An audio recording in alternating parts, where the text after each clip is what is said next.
Welcome back to the Weekend Warrior Show Recap Podcast. All right, this is attempt number 2. Just got some new camera here on my. I got a new iPhone for kind of this purpose, getting better quality videos. So this is a test, but my first test run with it.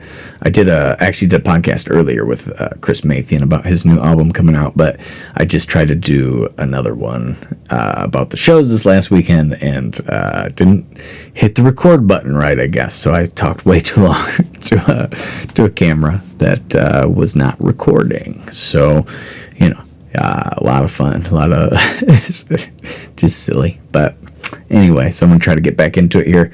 I'm more on a time crunch now, unfortunately, but, I got 20 minutes, so we'll see if I can get through everything. I can always come back and edit it later, I guess, but 3 shows this last weekend. I had, it was like a apartment complex party that I played at on a Tuesday in Peoria. Kind of a place that's associated with Bradley. And then Friday, 4 shows. Because Friday I played at Houdinis Spirits in Leroy. And then Saturday I had 2 shows, both kind of set, like small sets, but they were both for charity events. Kind of last minute thing, one of them. And then the other one was when I'd actually had in the books for a year or something. Not quite, but a long time. And so, yeah, let's get into it. I also had some recording time. So, all my shows were pretty close. I wasn't doing a lot of driving this time, or this weekend, so that was kind of nice. Next weekend, I got one that's in Bloomington, Indiana, so that's a bit of a drive. And then Decatur Friday, that one Saturday, I think it's over 3 hours. And then Wildlife Prairie Park on Sunday.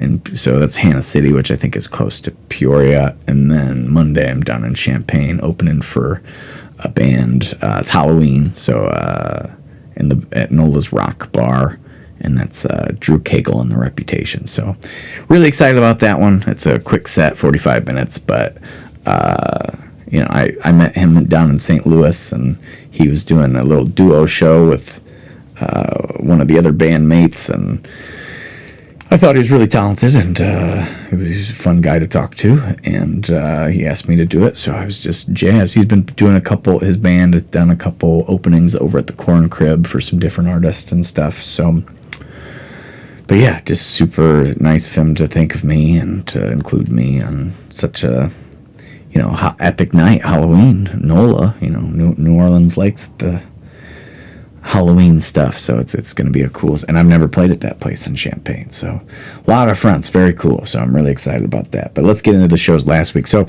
the first one on Tuesday, still kind of getting over the cold that I had the week before, and my voice didn't quite feel right. Sometimes I feel like if I'm sick or something like that, I'm doing different things with my throat and with my voice to kind of compensate for areas that aren't working properly. And so then this show was a lot of me trying to get out of those habits and feels because, it doesn't take long to build muscle memory, but it doesn't take long to break it. But once you have it built, if you're, working hard on that front as well. But,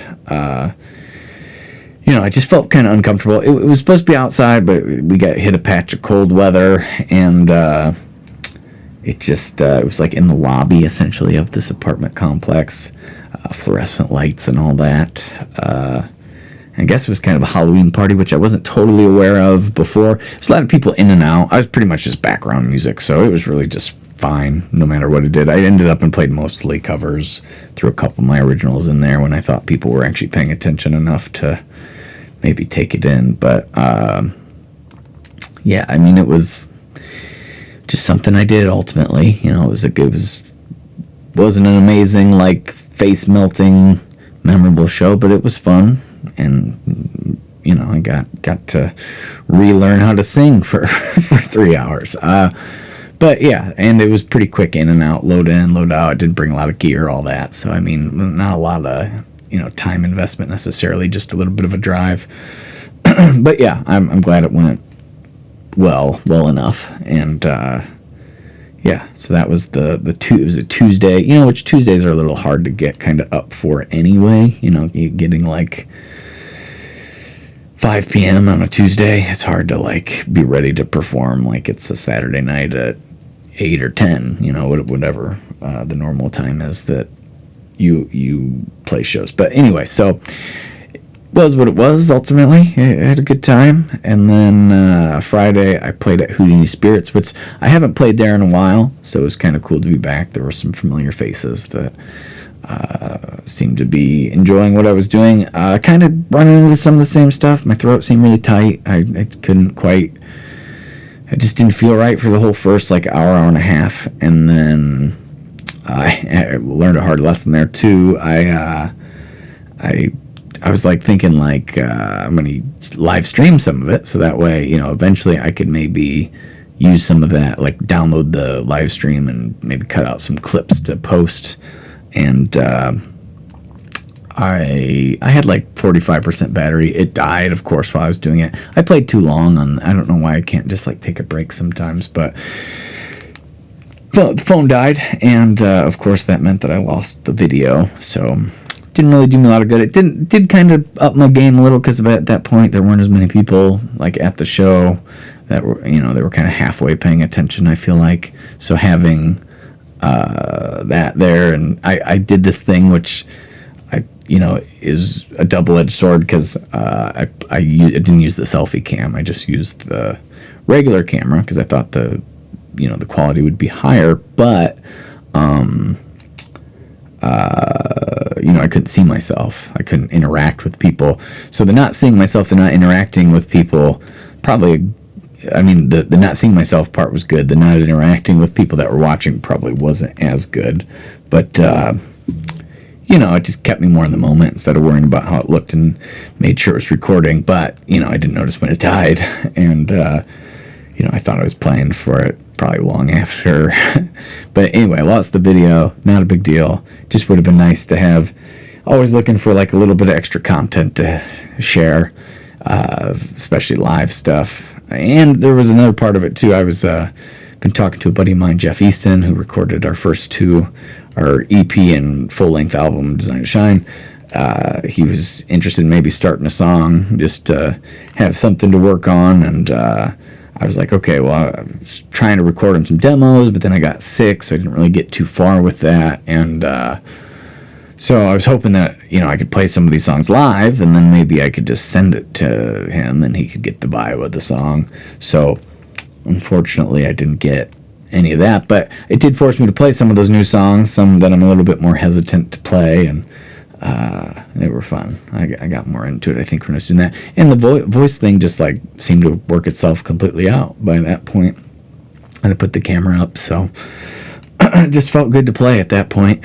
And it was a fun night. Nothing too crazy happened ultimately besides that, I think. But I kept it very chill, very laid back, and I feel like it sounded pretty decent. And then, so the Saturday thing, Wes Hood, who used to sing in a band with my old drummer, Big D, I had him open a show for me a couple weeks back, and then he asked me if I would be interested in doing this. It was a chili cook-off, essentially, but it was a fundraiser. It was the kind of the point of it. So I don't know, I guess for some reason I was just thinking like 30 people in like a small garage or like conference room or something, nothing too crazy. But it ended up, and it was he did tell me it was the Interstate Center like the week of, and but I was just thinking like, oh, there's got to be like a separate room. It's not going to be like the Interstate Center, but it was the Interstate Center. And I was running late. I didn't take it maybe as seriously as I should have. Not that you should ever really take any shows that seriously, but I should be there on time and stuff, and I was running a little late. Not that I'm ever not able to start on time, but just the amount of rushing I have to do is the thing that changes. I had to go to the bank first, and I was already running late, so I got there at like 11:20. I was supposed to play at 12.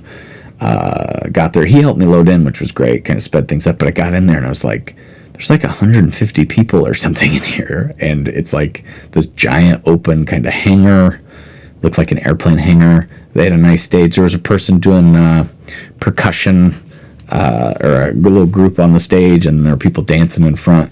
So I got to set up behind, and of course I'm scrambling to like be like, okay, well, what do I actually need now? Because I got to fill out this whole room. I didn't have to, but it's like I felt like I wanted to and should, and so I'm, I kind of just winged it as I normally do, and I used my JBL on the left, and then I had my Yamaha extension speaker on the right, kind of pointed across, and I didn't use any monitors because I just thought that'd be more stuff to set up, and really it sounded great. One weird thing that happened was I was setting up, and I was like sweaty. I was like all but ready to perform. So for like 10 minutes till I was supposed to start, because we had talked about it being 12-1, and there was another thing that was supposed to happen, I guess, at that same time. I was at this clogging group, and so that was interesting. I don't think that I'd ever seen a group that does performances with clogs, I guess. But so anyway, they were like, yeah, I think we're supposed to go 12-1, and I looked at my messages, and I definitely said that I was supposed to, because I had asked for 1-2 to begin with, so I thought maybe they were confused because they had eventually asked me to do 12-1. But I'm not gonna worry too hard about it. I don't want to rub anybody the wrong way, so I'm like, yeah, go ahead. And they ended up using my sound system, and actually it was kind of nice because I got a little bit of a chance to just hang out and chill, because like I said, I was sweaty. I was like all but ready to start performing. Like I had, I think it was less than 10 minutes to like gather myself, and then of course I'm trying to frantically find a way for my sound system to work, because they had these speakers, like the PA that the announcements were through, the speakers were like up on the ceilings, like really far away, so it'd be really hard for these cloggers to be dancing to music that was very quiet and far away, and be hard to stay together and be. So of course I wanted to help out, so I let them use my stuff, but then have to have the right cables, and I don't know, it was a lot. But after that I got to chill, which was very nice, and one of my students was there, which was cool, so I got to catch up with them for a bit. And then it was probably the best show of the weekend, honestly. I sounded, I think, really good, for me. I mean, as good as I can sound. I felt, I was worried because it was morning. I was like, for me it was morning. I thought it was going to be 12-1, 1-2, so I guess an extra hour away from morning maybe helped me a little bit. But yeah, it was I sounded really solid. There was the little platform in front of the stage. It was a pretty nice big stage too, where the cloggers were performing, and by the end of it I got a bunch of kids up there dancing, which I saw that there were a lot of kids in the audience, so I was like, I'm gonna try to do some stuff that maybe probably not their favorite music necessarily, but at least they'd heard it. That's what I was going for, kind of. And I think I succeeded. I think I got some of the young ones up there with the Harry Styles cover I've been doing lately. And yeah, so, and then there were some older people in the crowd, so I hit the Johnny Cash and the Beatles, and got did good amount of originals really too. And I don't know, there was some weird sound stuff. I had this thing happen where I was getting a lot of feedback on my kick drum, and it was kind of going in and out to an extent, but it was nothing that was too terrible. It was like a little bit like in between songs it would feedback, but while I was playing it wasn't, so it didn't really affect the actual performance part. And it was probably a crowd of people that wouldn't normally see me at my normal kind of show, so it was a very pleasant surprise. And kids up there dancing, it might sound stupid, but it's fun for me when they do that, because the whole point of doing the foot drums is to get people up and dancing, and 90% of the time I don't end up and get people up there dancing. So to have kids up there just having a good time and being in the moment, and I don't know, it sometimes some of the best crowds are the young ones that just aren't afraid to let loose, especially in the fluorescent lighting during the day. Another fluorescent lighting show. And then, so that show was great. I had a good time. And then I got to go home for a second and then go over to the Heal Foundation, which is, I think it's ultimately a charity for autism. And, I got asked to do this a long time ago, and it was like nothing I would say no to, of course. So it was just, none of the details had really been sussed out to me, but it was like, yeah, I'll do it, whatever. And so I showed up. It was a pretty big event. It was like a family event, and it was, I don't know, they had me in this like back conference room, which was near the bar, which was good. But 2-hour set, didn't really get a lot of crowd at the beginning. By the end, it was pretty busy, and I don't know, I felt like I should have sounded better, but I did use some lights this time, even though it was a fluorescent lighting, so I felt less like, I don't know. Fluorescent lighting is just weird when you're playing a show. It's like you feel like you're at a doctor's office instead of trying to have a good time somewhere. But ultimately, it was a slow start, but I got to a good spot, and then kind of brought it home. And by the end, it was, all the tables were pretty full. I got a bunch of free food, which was good. It was, and there were kids dancing too again. So it was like, that was the day of the kid grooves, I guess. But it was funny. I was doing, towards the end, I did Shout, which, I don't know, it's, you'd know it if you heard it. I think it's Otis Day and the Knights or something. But I'll look that up because I can't remember who does it. I don't know if the person who does it in the movie is the same as the original writer. But anyway, it was like all these little kids were doing the Shout part. Otis Day and the Knights, yeah. So, it's a fun kind of dancey song, and, the kids took advantage. And for some reason they knew it, which I didn't really expect that to happen, because, that's 1978, it says. So I don't know why the kids knew it, but they were doing the Shout part, and just, they'd had lots of sodas at that point, I think. So they were, really getting into it. So yeah, that was the shows this last weekend. I finally got the live album done. I got it set up for release. It's going to be December 30th. That's the last Friday of the year. 16 tracks, one-man band style.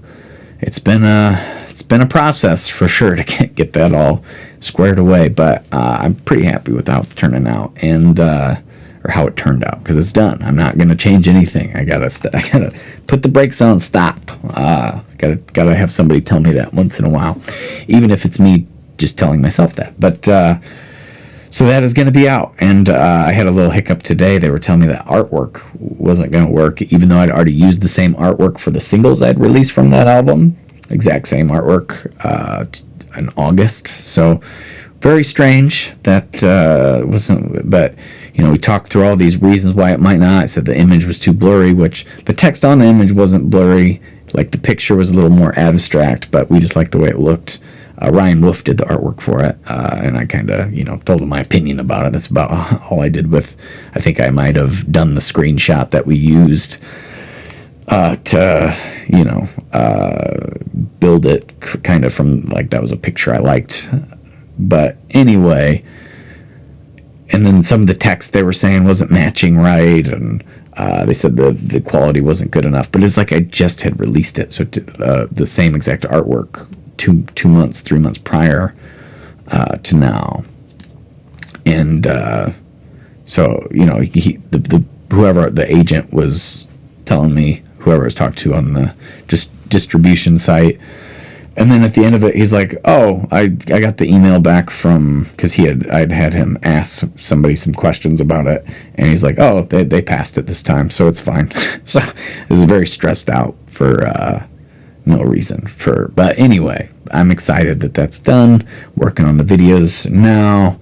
Not getting as much of those done as I should, but anyway, so I am. It is a weight lifted off that I think it is finally at an acceptable point for me. And then I have the whole next song I'm going to be recording after that pretty well done. I mean, it's all recorded, it's pretty much mixed and mastered, but I have like one or two little edits I might end up and do, but, or like mixing things I might do, but ultimately just done. And so, 2-3 months after the live album is out, I'll be able to put that out, and hopefully by that time I'll have another song or two in the chamber to get that going for the to keep it steady. That's my newer mentality that I should have adopted a long time ago. Just keep releasing, keep putting content. I've been trying to hit the content on the reels and the TikToks and the YouTubes and the Facebooks, all that fun stuff, as hard as I can. So you're going to be seeing lots of clips of me. I hope it's not annoying, but I'm just going to keep trying to do it, keep trying to post something every day, and we'll see what happens. Hopefully this live album will be big. I can't say that I'm 100.